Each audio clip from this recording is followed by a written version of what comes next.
The broadcast is now starting. All attendees are in listen-only mode. Good morning, good afternoon, good evening, depending on where you're located. This is Kevin Smith with Enablepath, now becoming Birlasoft Cloud Services. We've got quite a few registrants still coming in. I'm watching the numbers tick up. We'll give them about 90 seconds, and then we'll go ahead and begin.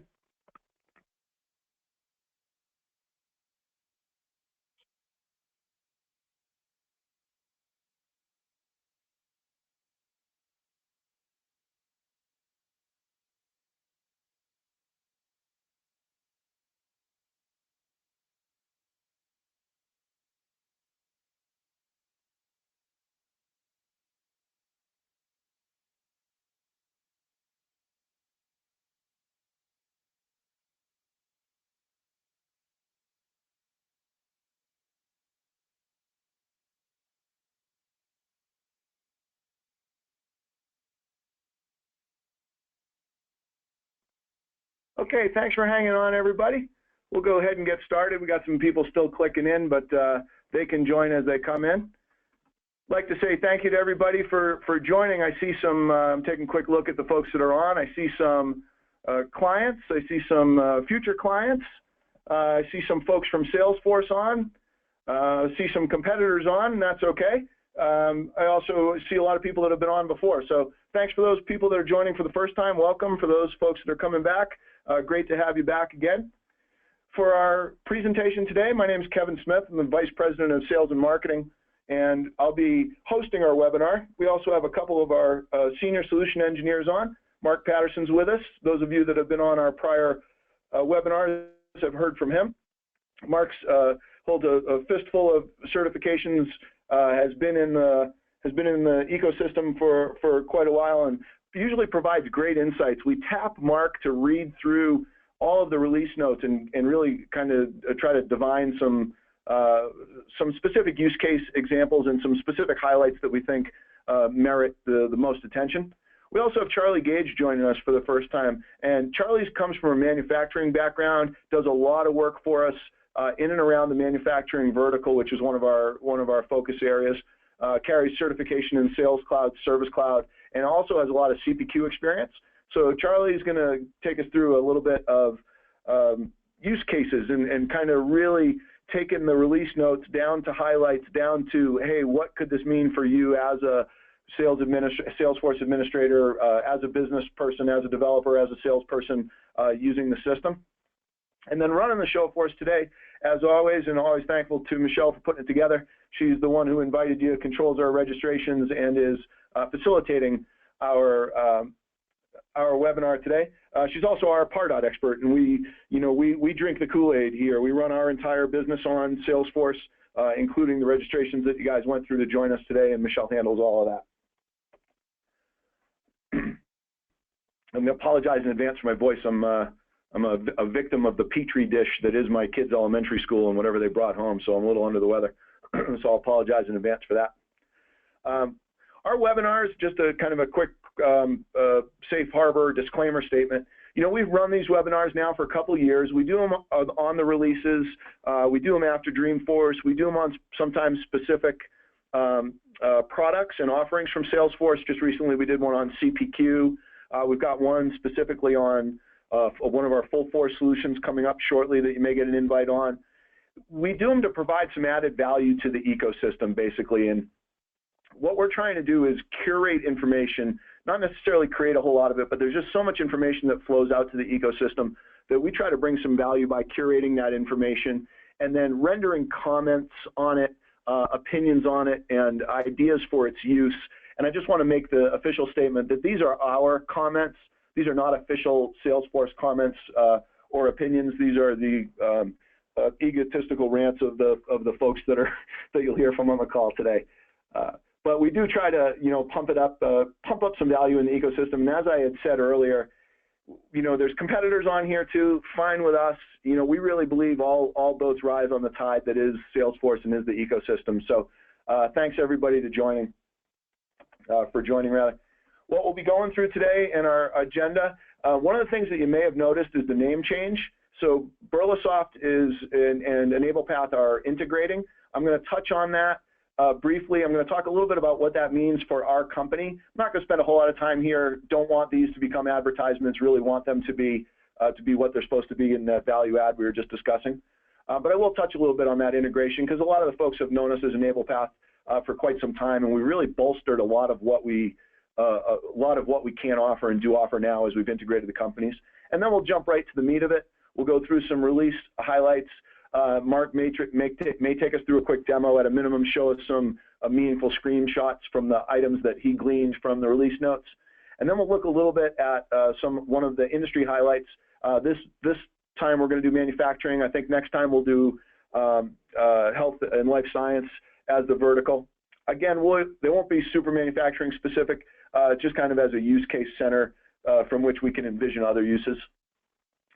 Then we'll go to our resources, kind of what we use to come up with our vision of this, and then we'll take Q&A, and we should have time for Q&A, and the Q&A for me is one of the most valuable parts of what we do, so hopefully everybody can hang on for that. I imagine we'll be, lately we've been doing them, we've run about 40 or 45 minutes depending on Q&A, so hopefully everybody has that much time scheduled for us today. So Enablepath becomes Birlasoft Cloud Services. Birlasoft purchased Enablepath in January of 2014. So for the last 3 years, those of you that know us as Enablepath, we've been operating as a wholly owned subsidiary of Birlasoft, and we'll talk about Birlasoft in a second. And behind the scenes, we've been doing a lot of the integration work. So a lot of times in our ecosystem, you'll see companies that purchase another company and immediately start operating under that name, while in the background, the systems are still completely separate. We kind of went about it the other way. And after we were purchased, we began the integration process and began, common systems, common payroll, common benefit plans for the employees, common communication tools. And now after a few years, we think the time's right to integrate the two companies, and we think we can benefit greatly from that. So we've been integrating quite a bit, and now we're making that official, and Enablepath is becoming Birlasoft Cloud Services. It gives us a lot of added strength that we'll talk about in a second, but our focus stays the same. And one of the things that made Enablepath, really got us going, and why people have come to hopefully respect us in the ecosystem, is we've been 100% Salesforce focused. As I mentioned, we downright chug the Kool-Aid on Salesforce. We require all of our folks to be certified. We run our entire business on the platform. We're asked and invited often by Salesforce to be in product planning meetings, early on. So we're very Salesforce focused, and that remains the same. So the Birlasoft Cloud Services team will remain 100% Salesforce focused. You'll still operate with your same folks from Enablepath. You'll start to see emails change, things along those lines. But we're not changing that focus. We're also staying focused on the commercial space. One of the other things that has made Enablepath strong is we've really focused in that kind of large commercial, lower end of the pyramid enterprise space. And staying focused on that size, those size of clients and those size of organizations has really helped us. So we'll stay there. We're also going to maintain our US-based onshore delivery model, but we're adding some capabilities, and we'll talk about some of those in just a second. As you'll see from the map, Birlasoft operates globally. We've been Atlanta-based. We've got a large U.S. headquartered in Edison, New Jersey. We've got a big play in the U.K.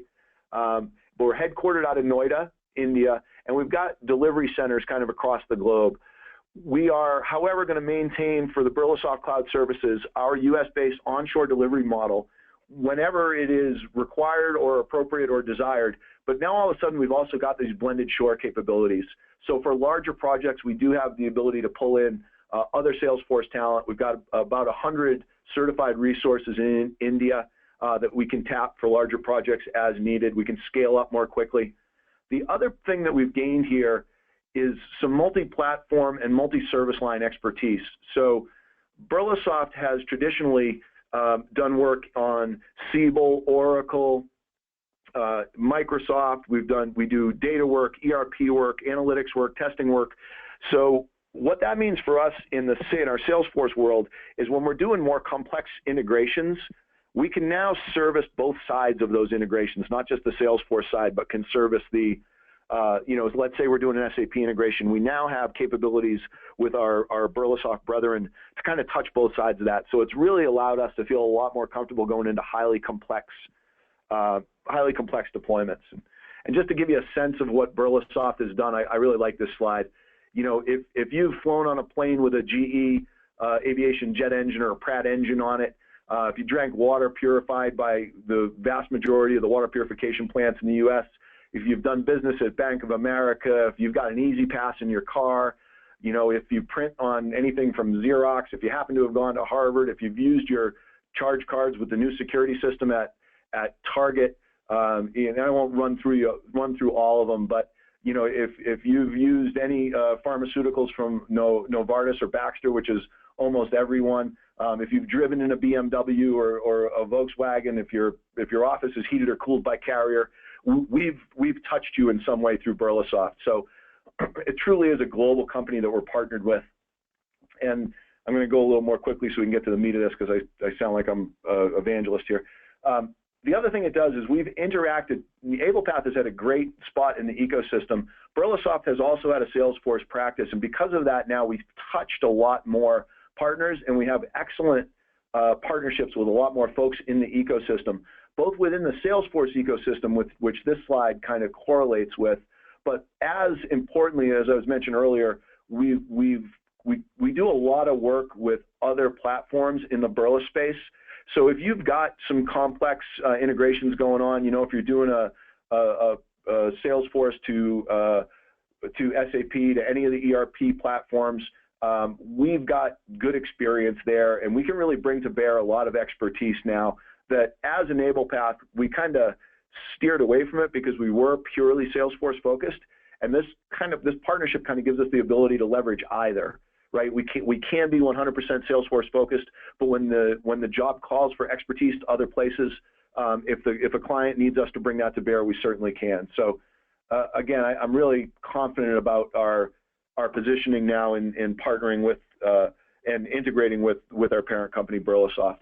You'll see more changes on that. You'll see some, the website will change after a while, but just know that the operating model stays the same. The folks you've been interacting with stay the same. You'll still have to listen to the same crazy people on the webinars for quite a while to come. We've just got a lot more backing behind us now, and a lot more reach when we need it. We're going to take questions at the end, but you can enter them in the chat box or the questions box in the dialog box for the webinar. So if you do have any questions on that, go ahead and pop them in there, and I can address them when we get to the end as time allows. But let's jump to the meat of it now and talk about the spring release.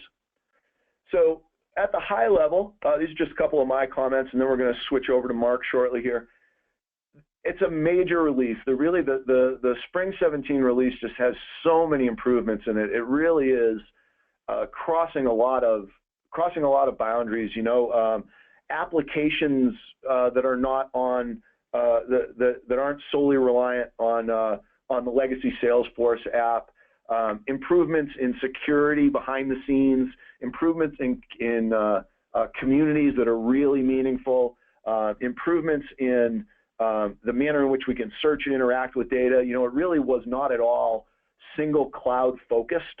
It really was very broad release, and there's a lot in there. So I encourage you guys to dig into the release notes, or especially if there's something you've been looking for. A lot came out. The Lightning maturity, and this is what we talked about in the last webinar, it's accelerating. It really is ready for prime time. There's some leaps and bounds advances that have been made in Lightning and in the Lightning experience, in the Lightning components. Lightning Connect saw some advancements. The Analytics Cloud saw some advancements in using the Lightning UI. So they're really accelerating there. And at the same time, we're kind of seeing classic optimizations decelerate a little bit. There's not a lot of R&D going into the classic, or not as much R&D, research and development going into classic as there has been. One item of note, this one I was really glad to see, is field service Lightning functionality really made a couple giant leaps forward, and I think Charlie's going to touch on that when we get to him. But it really has brought that product portfolio. From my perspective, I would be confident much more so now in recommending field service lightning for a good-sized field service deployment than I might have been, even 3 months ago or last release. And then the last point that I'll make, and I think Charlie's going to touch on this, is there was a real strong crowdsourced focus in this release, more than we've seen historically. So Salesforce is really listening to the ideas that we put in through the Salesforce Idea Exchange, and I just encourage everybody to, if you're an active participant in the ecosystem, know that we're getting heard, and we can all collectively help Salesforce make great decisions as to what to work on next and what advancements really would make good use case difference. And we saw a lot of the items, a lot of the more than 300 improvements that came out in this release. A lot of them began in the Salesforce Idea Exchange. A lot of them were voted in the Salesforce Idea Exchange. So there was a real good crowdsourced kind of feel to what came out in this release. So that's kind of super high level on the Enablepath merging with Birlasoft and on kind of my view as to macro trends in the release that we've seen. And with that, I'm gonna hand it over. I believe Mark Patterson, you should be ready to go. I'm gonna slide it over to Mark as presenter, and Mark's gonna take us through some of the things that he gleaned as highlights, and hopefully either demo or from some screenshots on it as well. So Mark, if you're ready, I'm gonna hand it to you. Oh, great. Thanks, Kevin. Appreciate it. And thanks, everyone, for being here. I just wanted to run through a few highlights and perhaps a few things that Salesforce maybe not have focused on too much. I know Salesforce has really been pushing this release. They have a trailhead for it. They have a lot of just support and webinars regarding this release. And of course, because of Lightning Experience becoming accelerated, there's a lot of discussions around that and a lot of emphasis from Salesforce on Lightning Experience. So what I want to do is kind of go through a few things that maybe aren't quite as prevalent, as well as a few things that are. So with no further ado, hold on a second, there we go.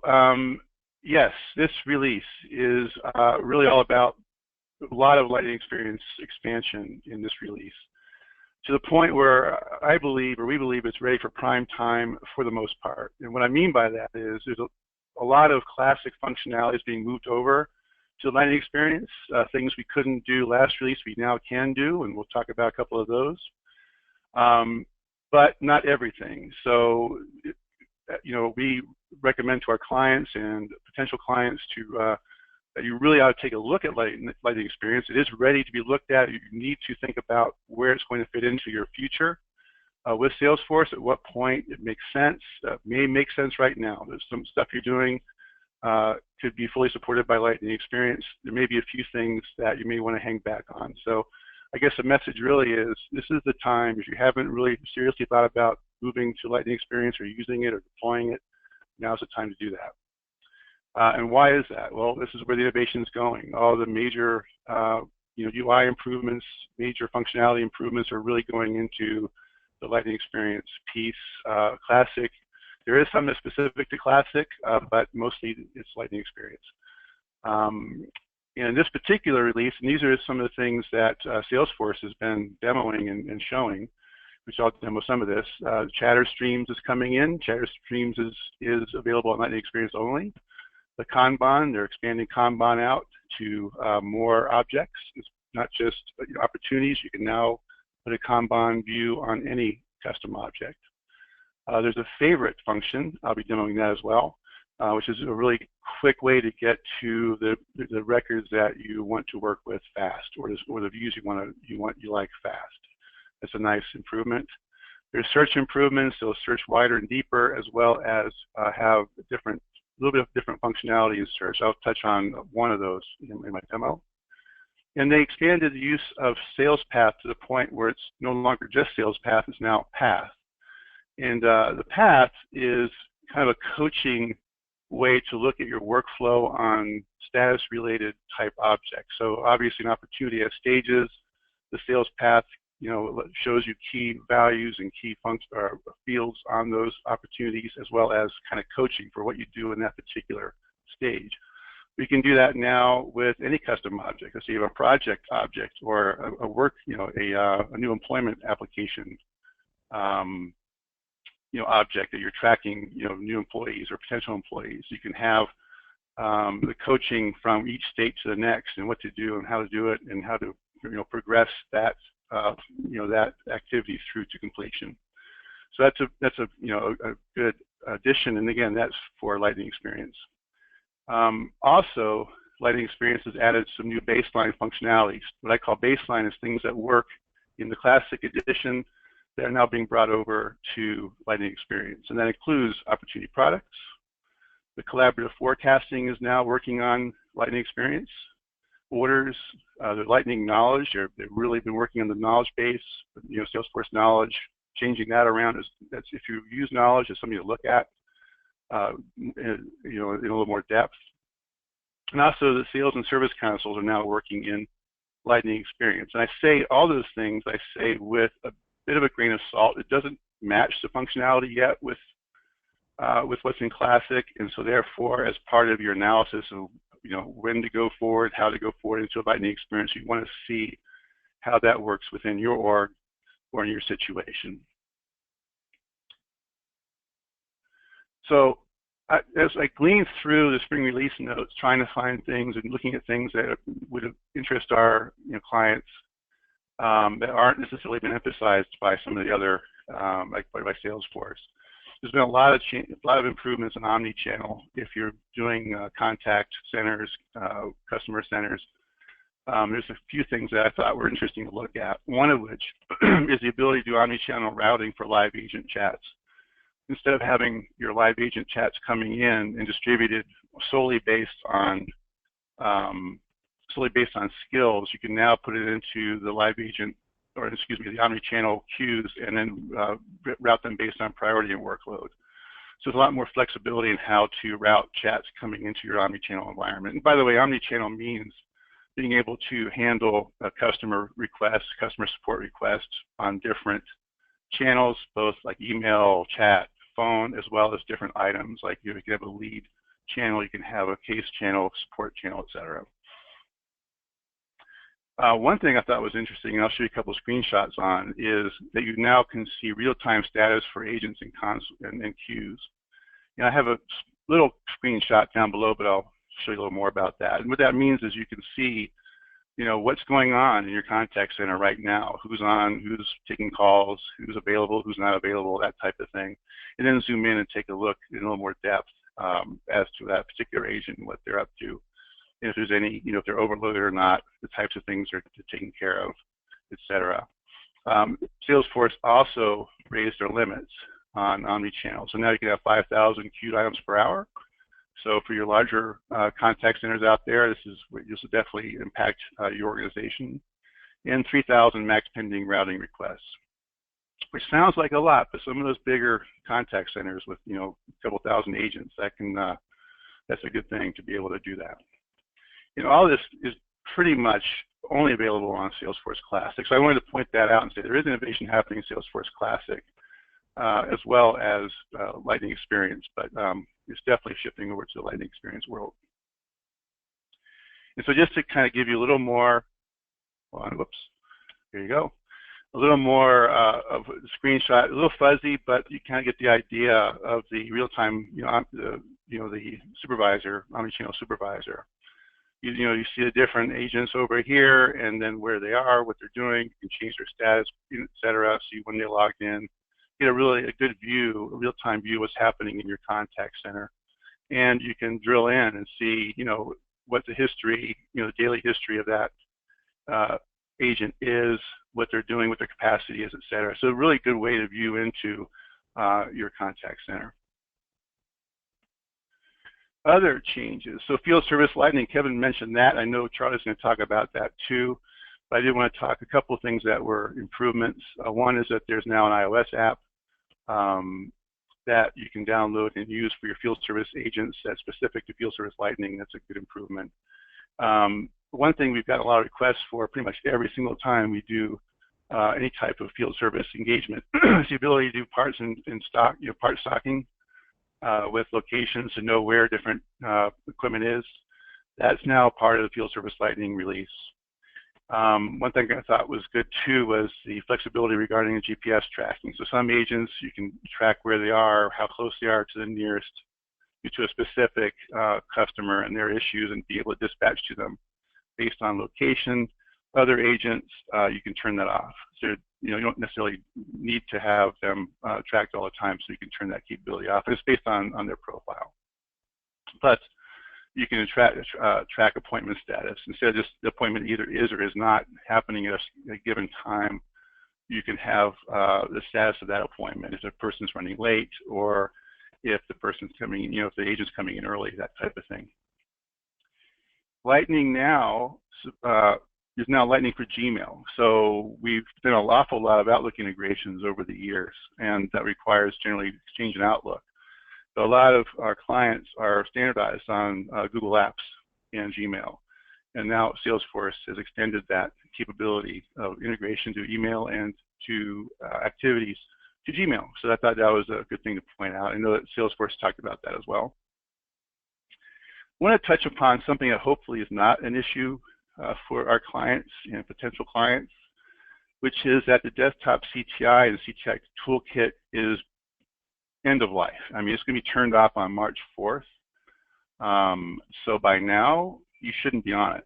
And if you are, contact us and contact your telephony provider to move over to OpenCTI. But I wanted to point that out just in case there's anybody out there who's has a CTI environment and who's still using the desktop CTI. It's just, you're going to wake up, that following week and it's all going to be turned off. And another one I thought was interesting on email to case routing is that previously, if you're using email to case in your support organization, your customer service organization, the email would be automatically assigned only to the default case owner in your Service Cloud.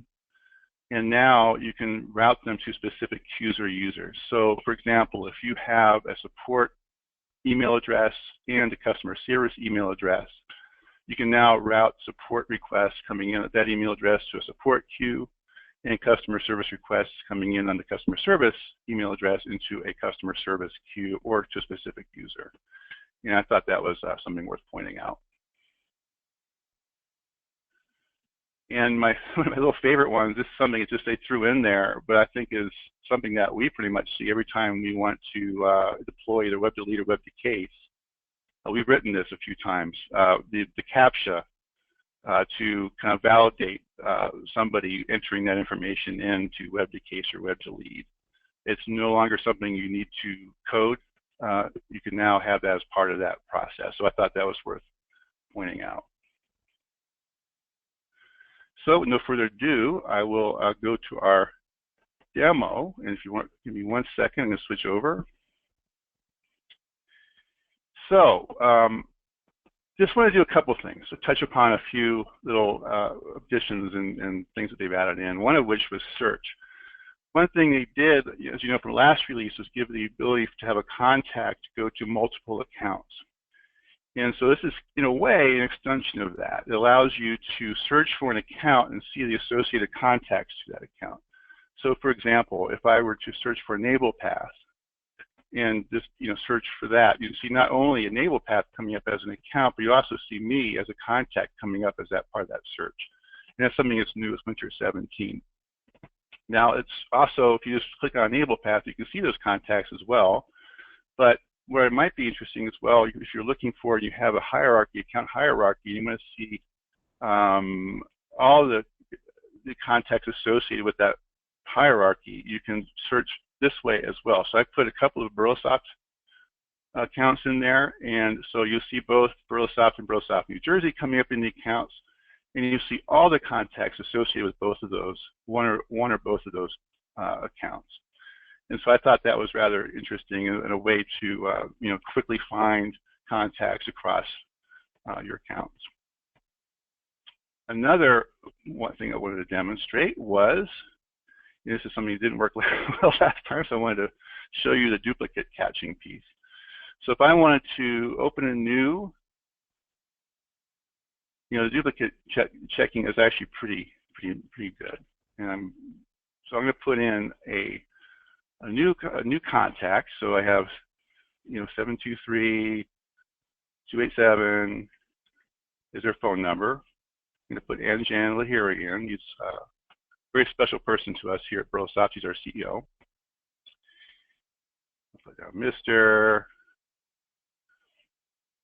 Anjan Lahiri. Mobile, don't need to worry about that. I'll put the account name. Well, he's Birlasoft, right? He's the CEO. And then I'll put in Anjan.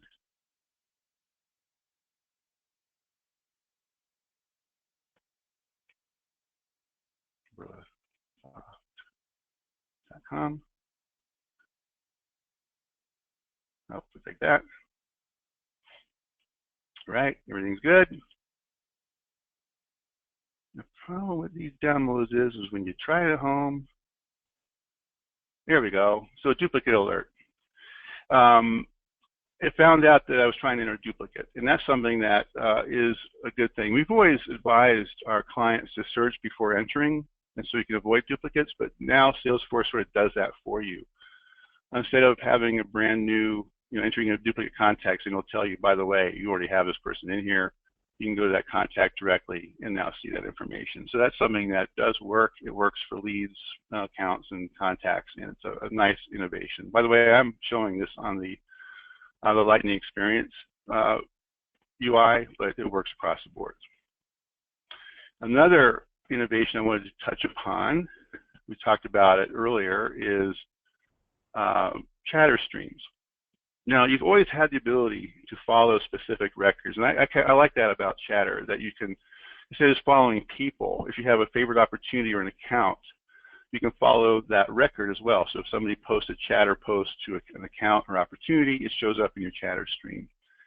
But what streams does is allows you to combine records into a single stream. So instead of looking at one stream at a time, you can now look at all the different posts on more than one. So in the case of this one, I have a Sam Jones feed. So it's going to tell me everything I need to know about Sam Jones Professional Corporation, Sam Jones the person, and a specific opportunity that I've asked to follow as well. And all I did to do that is go in and just put it in there. So I name the feed. I have the different, I just add in these specific pieces. If I wanted to go in and add in another piece here, I can search for cases, for a specific case, for example, and that type of thing. So it's really good for following related, a set of related records in Salesforce. And by the way, this is only available on Lightning Experience. It's one of those innovations that's in Lightning Experience only. Finally, I want to demo one. I think another one I thought was a pretty good advance, and something that Salesforce has been also demoing, and that's favorites. So there's a lot of different ways to get to records in Salesforce. You have recent records, recent opportunities, contacts, etc. But this just sort of cuts to the chase and says, these are my favorite records. I want to get to this particular opportunity. So no matter where you are, you can just check on your favorites and you can get there. Same with specific type of a list. You can favorite a list. Just do that. Now you have all open leads is now added to your favorites. So if I go back over to opportunities, I don't want to fool around. I can just go in and say, well, I want to get back to my open leads list and just get to there directly. And that, again, this is a Lightning Experience only piece, but I thought it was a very nice addition. And some of the reasons why you might want to think about moving into Lightning Experience, and certainly should be thinking about what your planning is right now. So with that, I wanted to pass this over to Charlie to kind of go into some of the more manufacturing related activities. So with that, I will change right now. And thanks a lot. Here you go, Charlie. Thank you, Mark. Let me just put this on presenter here.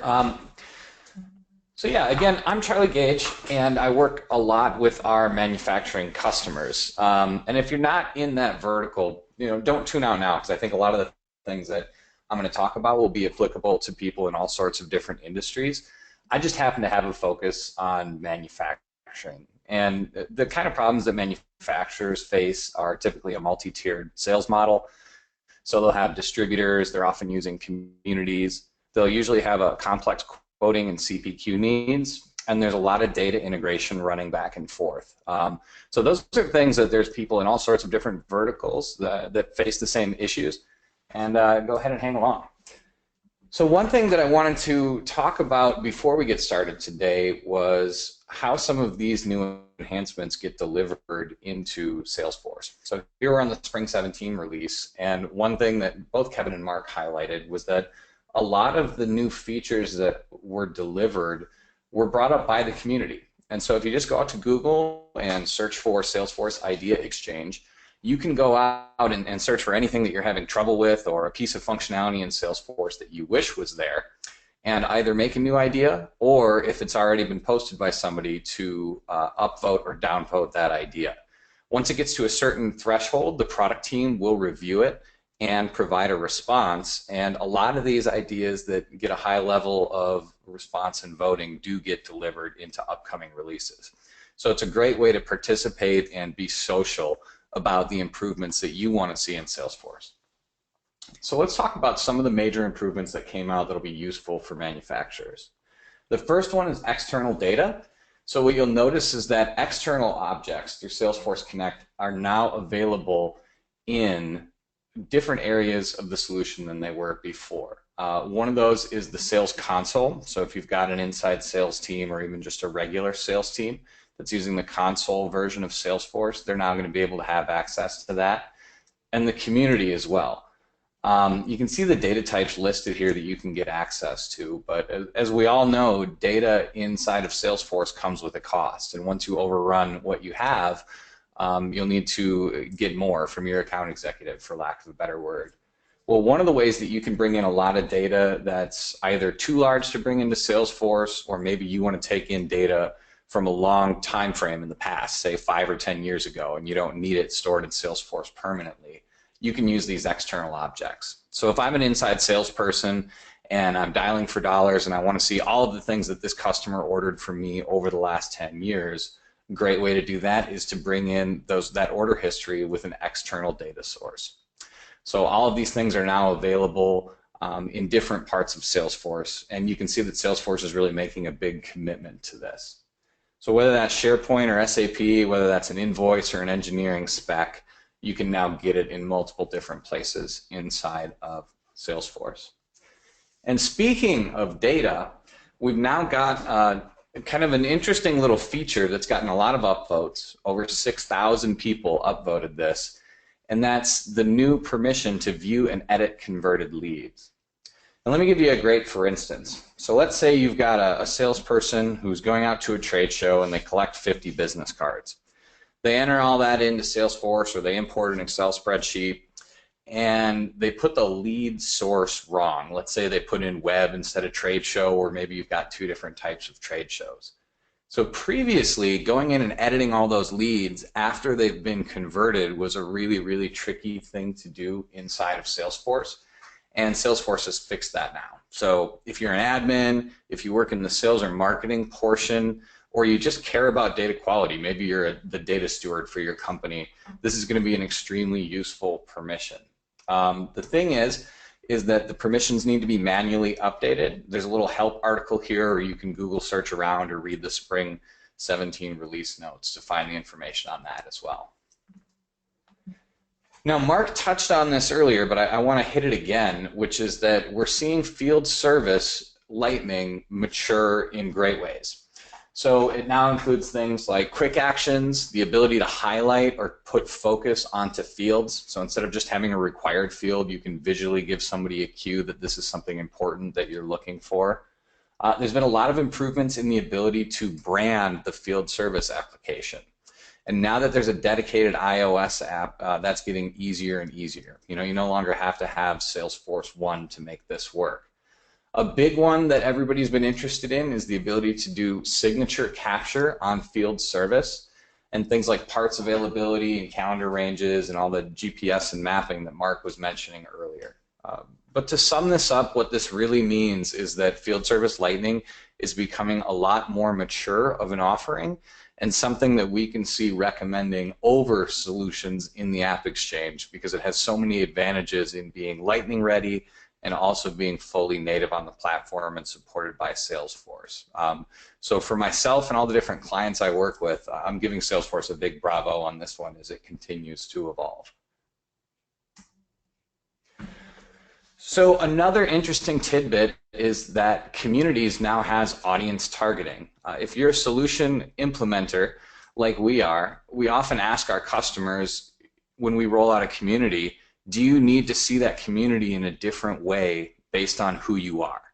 So that means whether or not I'm accessing this by a different country, a different role, or if I have a distributor or a partner program that has multiple tiers, you can now very easily change the way the individual pages on a community look based on all sorts of different things. So you can change the look and feel and the objects that are available for a top level partner and then dial it back a little bit for a lower level partner. This allows you to provide more enhancements to your partner program, so you get more to incentivize your partners as they move up the ladder and really increase the engagement with the folks who are on your communities. All right, and I think everybody is excited about this one. We're giving a big sigh of relief as we all look toward moving from Classic onto Lightning, that we now have collaborative forecasting inside of Lightning. As a lot of you know, when Lightning came out of the gate, most of the forecasting was done through some form of the opportunity Kanban screen, switching back to Salesforce Classic, or using reports and dashboards. This means that more and more of your everyday work is sticking inside of Lightning. It makes it so much easier to transfer over. So you'll notice there's been a couple of UI enhancements that make this a little bit easier to view and easier to work with. But having forecasting and full tiered forecasting available in Lightning is going to be a big, big benefit to all of us.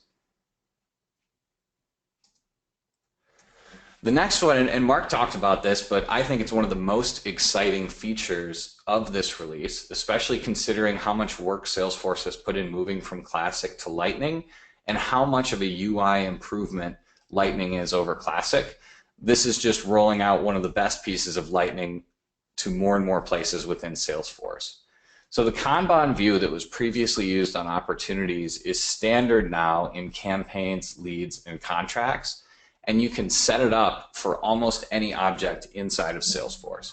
So that means if I have a training class and I want to set up a training object, I can lump those attendees into different groups, internal and external, gold partner, silver partner, whatever that might be. Really the possibilities for this are endless. So you can turn those list views into Kanban views now. But there were some limitations before Spring 17 in the way that Kanban worked, and you can see that in my little tidbits here. So now you can edit and delete from the Kanban view itself. You don't have to leave it and go back to another view inside Salesforce or switch back to Classic. And we all know that one of the best things about Kanban was being able to easily click and drag these records into other categories or tiers. So now when you're dragging, if you have new required fields in the next stage, you'll get prompted for those fields right here on the same page. So it means that Kanban is a heck of a lot easier to use and expanded throughout more places inside of Salesforce. And I'll show you another great example of that when we talk about improvements to opportunities and quoting on the back end of this presentation.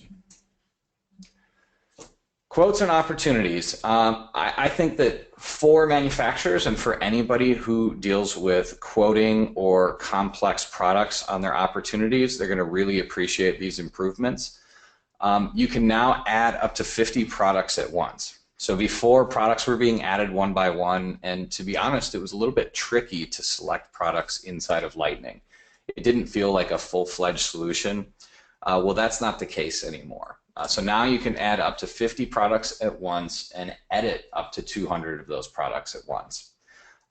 Before, if you had an average opportunity that had 10 or 15 products in it, it could take you a couple minutes even to set that up. So not only is this extremely time-saving for the reps, it's also saving us all headaches when the reps call and say, hey, this is difficult to add, or I'm not liking this experience. So this is a big, big change, and this is closing one of the major gaps that I think held a lot of folks in manufacturing and other verticals from moving to Lightning. So between opportunities, forecasts, and then quotes, Salesforce is really ready for top-tier manufacturers now. So quotes, we now have the ability to create and attach quote PDFs without switching back into Classic. And I know that everybody's muted right now, but I'm hoping some of you are clapping and cheering at your desk. Because I definitely was. Thanks, Mark. Because I definitely was when I saw this in the release notes. The ability to create quote PDFs inside of here, the ability to attach multiples so folks can, compare a quote side by side when you send it to your end client. And then another big one is the Kanban view for quotes. There's a lot of folks in transactional industries and transactional manufacturing sales where you're really living and dying by your quotes, and you might be putting together 10 or 20 quotes in a day. You can start to lose sight of that over time. So the ability to go to a view and not only view multiple quotes at once, but view them by stage and time is a really big time saver and a really huge improvement to usability. So now me as Mr. Salesperson or Mrs. Salesperson, I can sit on the phone and I can be talking with the client and saying, hey, I sent you that quote last Tuesday. What did you think of it? And they say, oh, you're down to the last person. I just need to get the approval from my boss. So instead of looking for that record one by one and then updating the status, you can just drag it here from stage to stage and then double click and update the date. Really a huge time saver for anybody doing a lot of quoting or who has a transactional sales model. Another really big improvement is that quotes are now searchable as part of Salesforce's standard search. So you'll get a lot more feedback when searching in the search at the top of Salesforce. You'll get a lot more feedback and a lot more specificity around those quotes.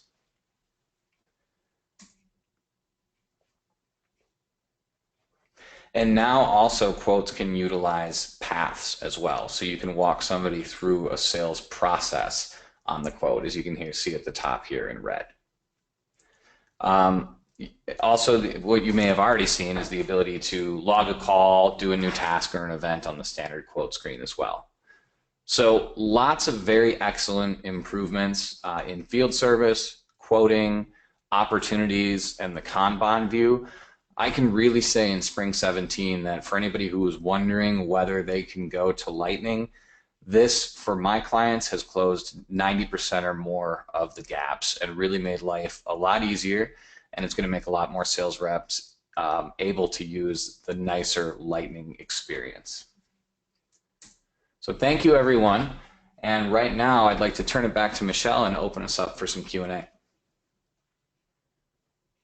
Fantastic. Thank you so much, Charlie. That was fantastic. And thank you as well to Kevin and Mark. We do have a few questions here, and one most recent question came in.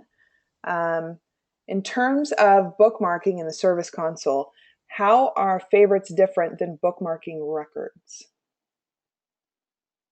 That's a good question. Actually, to be honest with you, I never did bookmark records, so I can't tell you how it's different, but I will say that in Lightning Experiences, on the favoriting side, it's right up there, top right, and very accessible.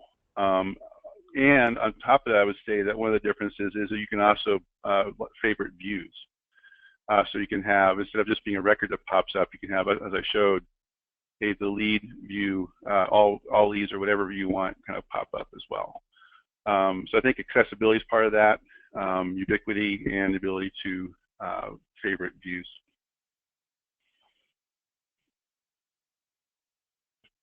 Does that make sense? Absolutely. Thank you. And Mark, I think we have another question for you as well. What are the remaining roadblocks for users moving to Lightning?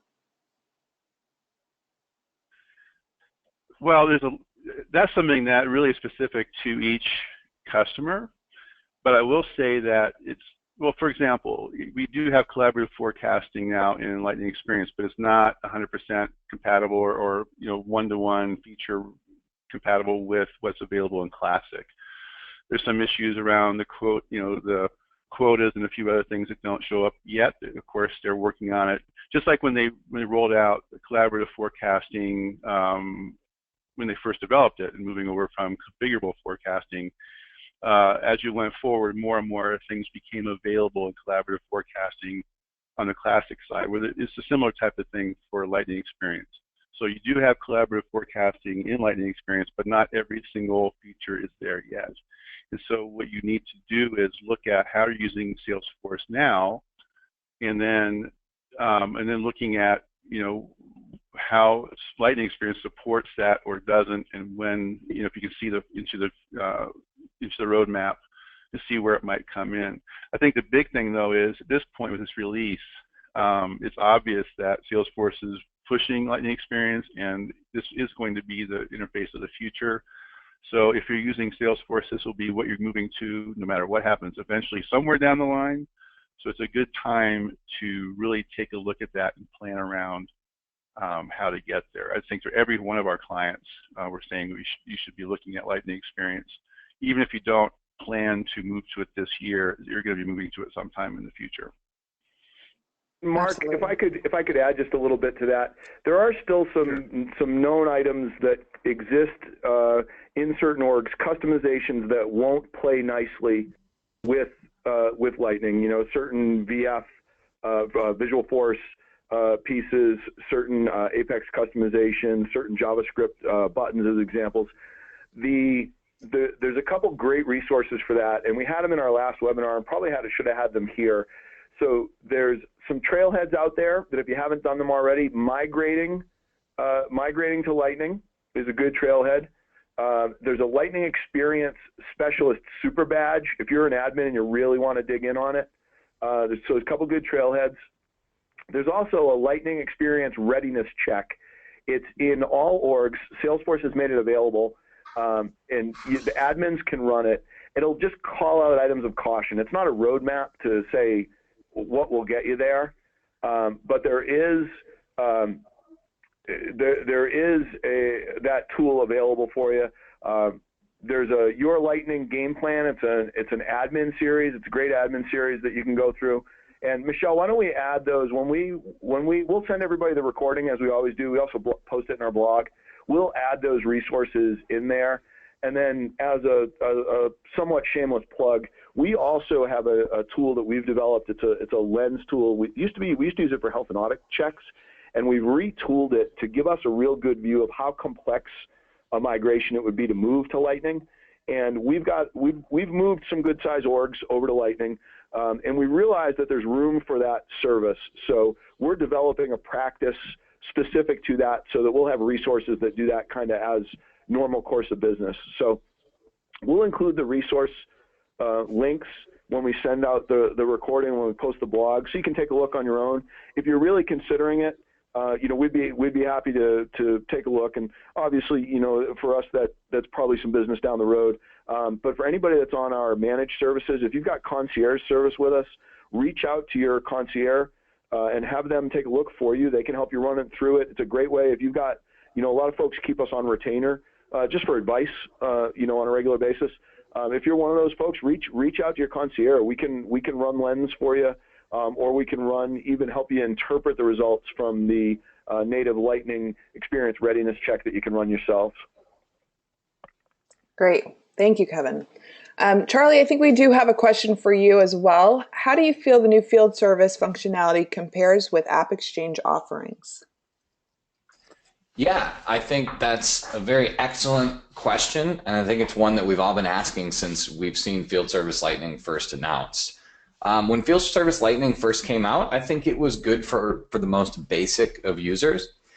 And so if you look at somebody's complexity in field service as small, medium, and large, Field Service Lightning has definitely graduated into the medium going towards large category. So if you don't have the most complex field service, if you don't have extremely complex documentation needs, it could be for you. The signature capture, the mobile app, a lot of the things with GPS tracking and calendaring that we've seen recently are enhancing the capabilities. If you add that on with certain payment portals, and also the fact that you now have parts availability in Field Service Lightning, it's really shaping up to be a heavy contender. So I would put it at, you know, about 70 to 75% of the best field service apps that are out there and have been in the ecosystem for decades. Fantastic. Okay, we have one last question, and Kevin, I'll send this question over to you. Why would one choose Salesforce CPQ over Apttus or BMI? Yeah, it's a great question. You know, CPQ gets a really broad. It's kind of a broad brush that we paint when we say CPQ in general, and Salesforce has used that name and actually productized that. But you know, the legacy big machines, certainly Apttus, Tacton. You know, there's quite a few CPQ players out there. For me, it's taking a look and saying, how much horsepower do I need for the job at hand? You know, Salesforce CPQ to me is a lighter application. It's native application. It's slick. It's really good. It's the former SteelBrick, if anybody was familiar with them. Salesforce bought SteelBrick about a year ago and really brought their product in. And it was natively built. When Salesforce built it, they built it native on Salesforce. Consequently, it's likely easier for somebody that is Salesforce familiar to administer. It is a little lighter application than Apttus or the old big machines. It fits excellent in certain business types. Here's a great example. If you've got a recurring business model, a subscription business model, maybe a SaaS technology company, Salesforce CPQ fits beautifully on that.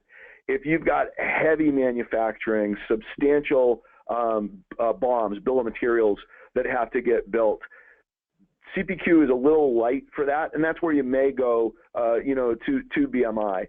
CPQ is excellent at the configure, price, quote, but if you've got heavy contract lifecycle management application that you've got to tackle as well, and you see that kind of within the CPQ process, then Aptus's play is substantial. So all of them are great tools. I would look, and maybe all of them are, I don't want to be crude, but maybe all of them are hammers, right?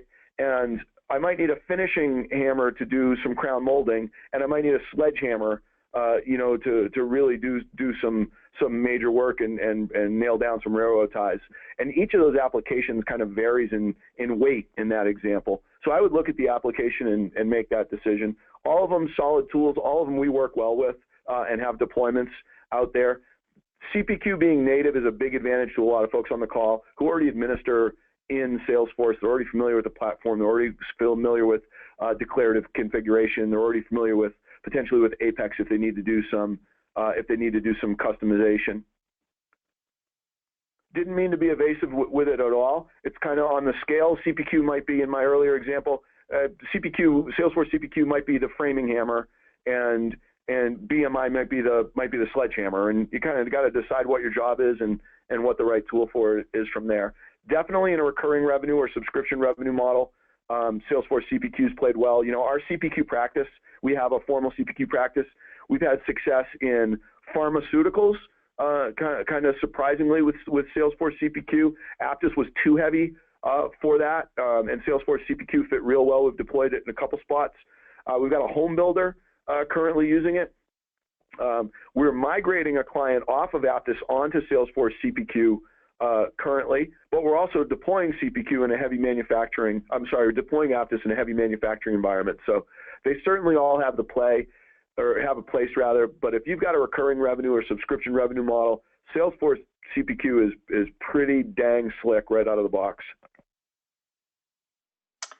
Well, thank you, Kevin. Thank you to Mark and Charlie as well for this great overview of Spring 17. I hope that everyone attending was able to garner some fantastic information.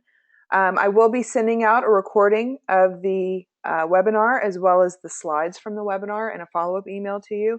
If you have any questions or need additional assistance, please feel free to contact your account executive. You can also reach me at usmarketing@birlasoft.com. And I think that completes our webinar today. Thank you very much, everyone. Thanks, everybody. Hope to talk to you next time.